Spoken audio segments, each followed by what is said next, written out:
Ngabinga bukaza Terezi Lisimifuna lisiminga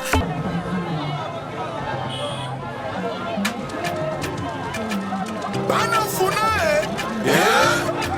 Numéro 615 nde numéro na biso toko voter Thérèse Kapinga Bokassa Lisimifuna lisimbi Mama Funa Mama Boboto Mama Bolingo Moto ya bato Banafuna Topesa ye maboko Mama na biso Motema na ye pona mboka Papa ba mama bilenge Topo na ye Mutu ango bozelaki aye Mutu ango bozelaki aye Mutu ango bozelaki aye Mutu ango bozelaki aye Mama Funa Mama Funa Ngabinga bukaza Terezi Lisimifuna lisiminga Lisimifuna lisiminga 615 na biso Nafuna numéro toko voter Mama Funa Mama Funa Ngabinga bukaza Terezi Lisimifuna lisiminga Lisimifuna lisiminga 615 na biso Nafuna yene toko voter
Bana ya Ngiringiri, Bumbu, Selembao, Kasavubu, Kalamu, Makala, Bandalungwa, Natie Libaya na ngai na district ya Funa. Numéro na ngai ezali 615 ezali numéro ya Bokeseni na lobiete lisimbi Funa lisimbi ngai lisimbi yo soko lingi changement olingi te renouvellement ya classe politique toyeba ko voter numéro 615.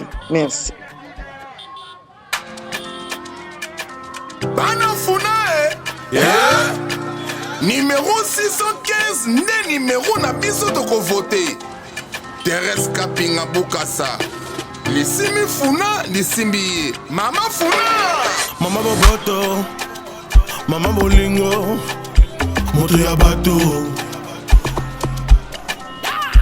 Banafuna Topesa ye maboko Mama na biso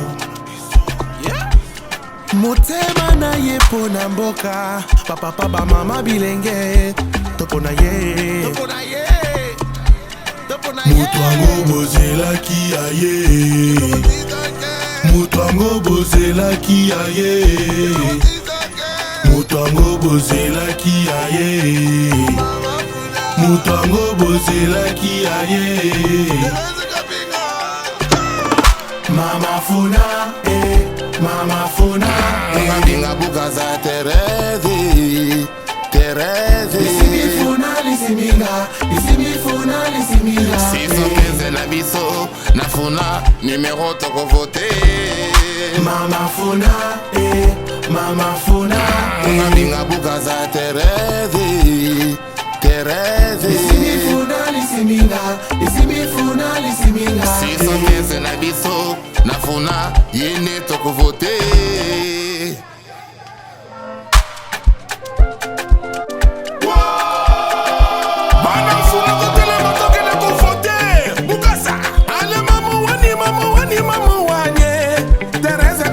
Bukasa Ale 615 numéro na biso ya bana Funa bana lungo selembao toye bona nani Teres Kapinga ngiri kalamu toye Teres Kapinga Bukasa fubu toye makala Teres Kapinga Teres Kapinga Toko vote 615 na biso Toko vote Nai mwana ya Funa na lobi na ina Go vote Teres Kapinga 615 na numero yo Esengeli na biso to vote Lelo na Funa Lelo ne vo ina Numero 615 na biso Teres Kapinga owa Toko vote lelele Teres Kapinga Toko vote 615 na biso Toko vote Teres Kapinga Toko vote 615 na biso Toko vote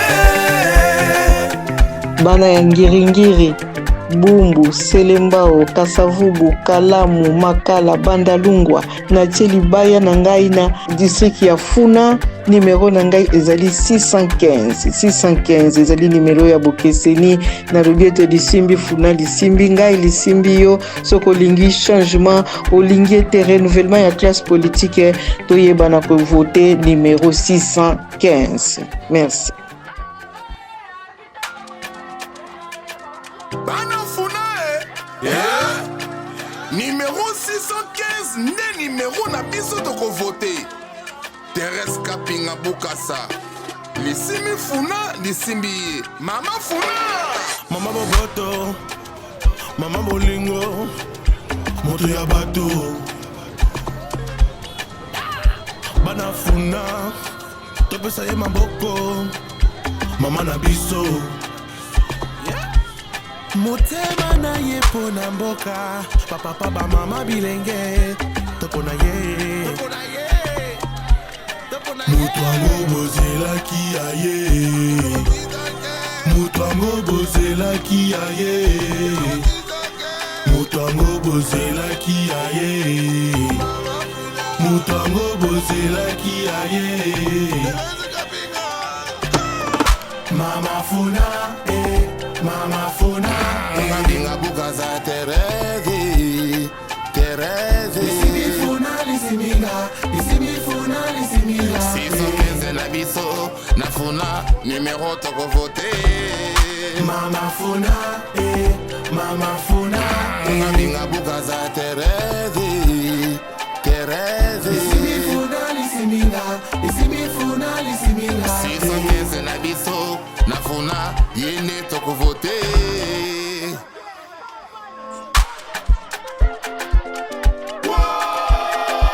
Bana Funa kotele matoke na ko vote Bukasa Ale mamu wani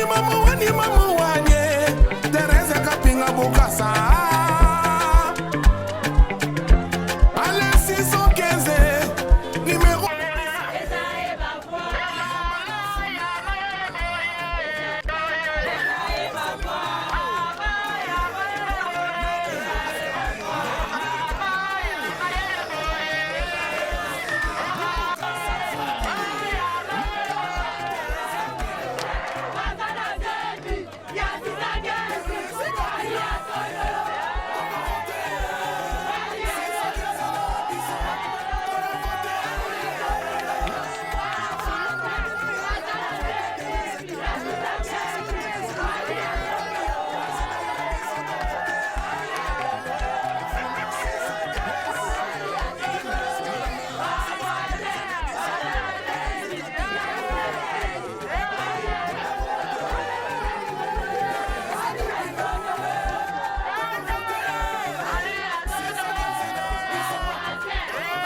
Lingiri, Bundu, Selembao, Kasavubu, Kalamu, Makala, Bandalungwa, Natie Libaya na ngai na district ya Funa, numéro na ngai ezali 615 ezali numéro ya Bokeseni na Robiete Lisimbi Funa Lisimbi ngai Lisimbi yo soki olingi changement olingi ete renouvellement ya classe politique oyebana kovote numéro 615.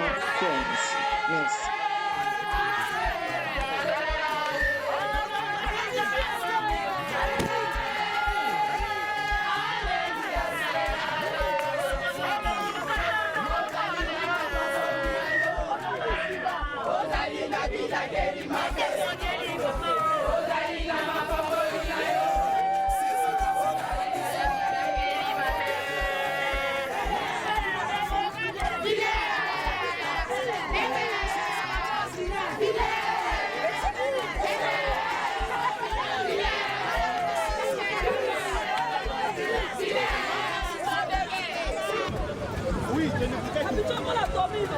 Allô, peut-être vous. Viva!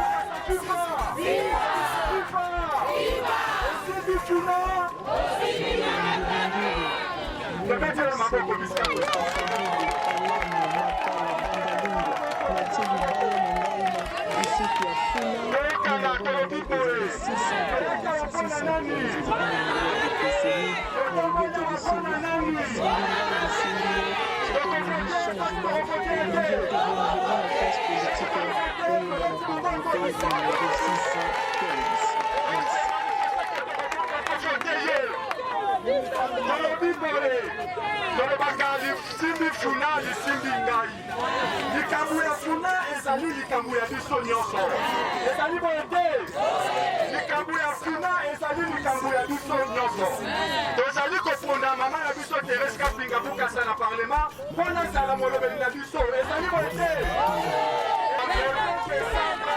ezali kokende koponda mama Thérèse Kapinga Bukasa ezali boyete bana na biso basi na biso bapapa na biso tokovote numéro combien? 615 tokovote numéro 600 ntango ozokende kuna luka 615 okomona ezali Kapinga Bukasa terrain ezali boyete bakandida bakoya ebele me biso na kuna tokovote nani Bukasa tokovote numéro combien? 615 ezali boyete eske botamoli ya pamba otamboli mpona bolisi mama Thérèse Kapinga alors mokolo ya vote esengeli na biso mpe tosala nini tovote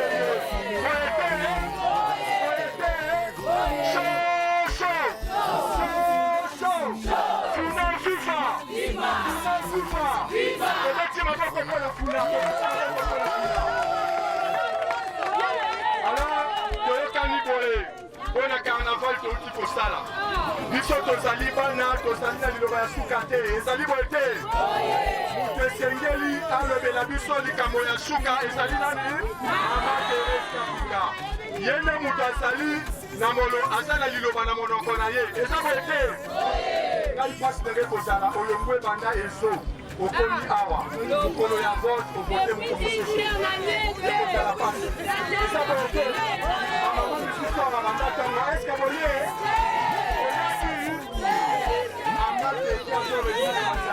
eza boye te azoresuki abiakamuna bino eza boye te Anadek FIFA! Anadek FIFA! Diplôme FIFA! Diplôme moto! Anadek moto! Remettez ma main pour le fiscal total.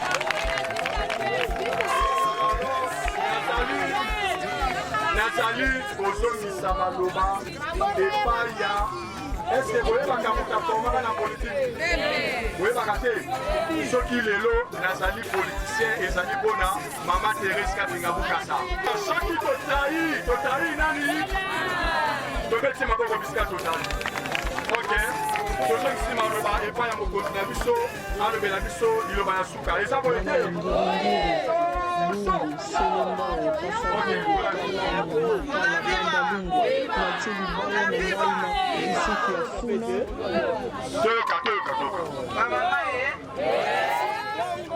Tombola drapeau.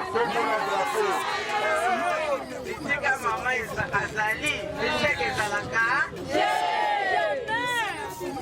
Nayoki esengo ya komona ke nazali na bamama, nazali na bapapa, naza na bilenge oyo bakompanye ngai totamboli banda Yolo Sud ti awa na 20 mai na Kauka. Donc elingi koloba ke mama lelo papa lelo elenge atelemi.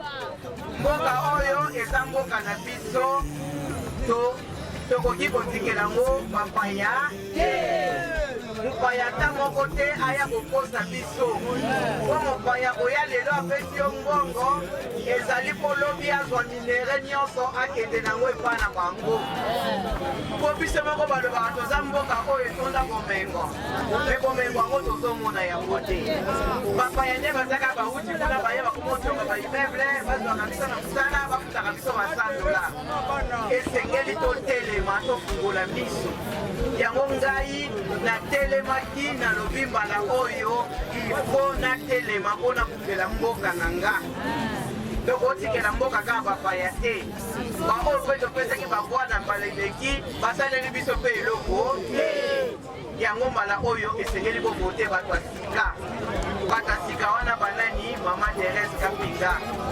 numéro 615 yango ngai naza mwana funa natie libaya na nga na funa nazali kokone développement ya bana ya funa na bana ya funa conseil de société na ngai ezali na baaxe oyo minei nazali kobunda po ete insécurité esila na kati ya funa mwana ya Yolo Sud aleka malamu na Yolo Nord mwana ya Kauka atamboli bien ake makala mwana ya peme abaluki po ete aza na mboka na ye aza na commune na ye aza na circonscription ya ye komoni ndenge bakelemisaki nga wana kuna kote ya Kapisi epapanana ote biso kuna tolekaka te nalingi biloko wana esila yango nga naza kobundela insécurité soki lelo bopesi ngai bavoi ngai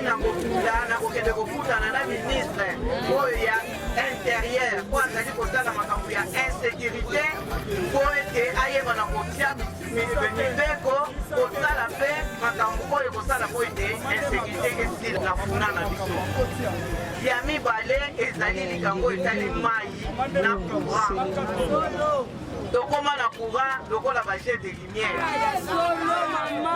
pourtant tozali na barage ya Zongo toza na barage ya Inga mais tokoma na courant ya jet de lumière mai na biso ezali bien soigné te mpe bimaka na ngonga nyonso tute so kongoli mai na robinet mai eza jaune or kala ezalaki ozomela mai ya pompi sanke otokisa yango sanke otia bakisi lelo okoma mai wana soki omeli yango okomobela bamibe okomobela balevire makambo ndenge na ndenge yango nga naza kobindela makambo oyo etali mai na courant ya misato naza koluka ete mwana nyonso tu ya funa esengeli azwa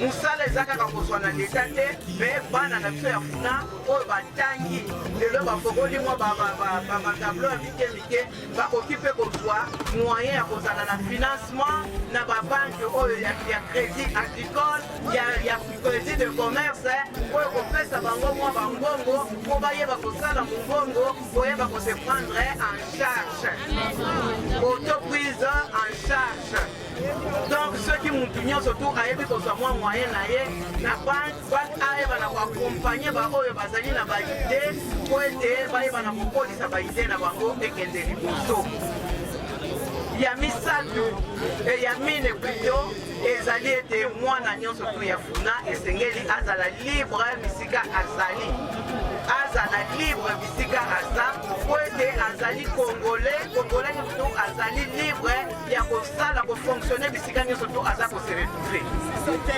donc bitumba na nga onga na telemi yango nazoyebisa bino lelo projet de société na ngai yango wana ezali mpona kodevelope funa mpe ete mwana nyonso to ya funa ayeba na kose prendre en charge donc esengeli lelo kopesanga maboko po ete nayeba na kokoma kuna po baide onga naza nango toyeba na kotia yango na misala soki totia yango na misala toyeba na kokunda elongo po ete na bakordo nyonso tunei tozali awa tozala biro na biso d'étude oyo toyebaka kosala kotia basango nyonso tuna bakaye totie point par point lelo soki ngai nakomi na hémicycle tokolandela na bango po bino bozali basinzili na ngai bozali basentinele na nga c'est-à-dire ke bino ifo bolandela ngai nasali malamu te po bozondisa nga na nzela po ete même constitution eza koloba soki bokote député ke député wana ozosala makambo oyo bino botindaki ete boza na droit ya kolongola ye boza na droit ya kobenda ye matoi donc bino bozali na pouvoir nyonso oyo boza nango po constitution apesi bino po ete oyeba na kovote bato ya malamu oyo baza na baide ya malamu po ete bayeba na kodevelope mboka na biso kobanda nanu na funa oyo biso tozali kobundela bisika oyo biso tovandi yango ngai alance campagne na ngai lelo campagne ebandaki depuis le 19 novembre ngai nalobaki na kosala campagne na ngai na basemaine mibale oyo ya nsima yango na lance campagne lelo le 3 décembre ezali lancement na ngai ya campagne donc tozali kokoba ti tokosukisa mokolo ya le 18 décembre parce que le 19 campagne ekozala te eza mpona motu nyonso to akosama po ete le 20 ayeba na komilengela mpona kokende na maponami mama nyonso papa nyonso elenge nyonso aza awa oyo aza na carte na ye oyo ese esefase ezomonana lisusu te aza na droit kokende kovote te yango ngai nazoyebisa bino baoyo bamobilize bino bopesa bango bakombo na bino oyo nyonso to aza na ayebi ke carte na ye ezomonana lisusu te koleke bokende kofundaka kosala bamilongo kuna bazofundisa bino na babiro kuna po ya seni po bofundisa bakarte ngai na kofasilite bino bopesi kaka kombo nom, poste nom, prénom, na date de naissance. Donc aussi bosalaki déjà badonné na bino nyonso tout eza na baserveur na bango. Donc soki bopesi wana babeti kaka kombo na date de naissance badonné nyonso oyo opesaki te kobima na machine babimisi duplicata. Donc bokopesa bakombo na bino wana epai ya bato bamobilize bino bacordon na bino bapoint foko na bino bopesi bango po ete toyeba na kolandela to facilité ngai na kozwa yango na maboko na facilité bino mpona kozwa baduplicata toyokani merci beaucoup eza lancement donc tozokoba ti tokokoma mokolo ya le 18 décembre oyo tokosukisa campagne na biso donc bakobenga bino lisusu bokoakompagne ngai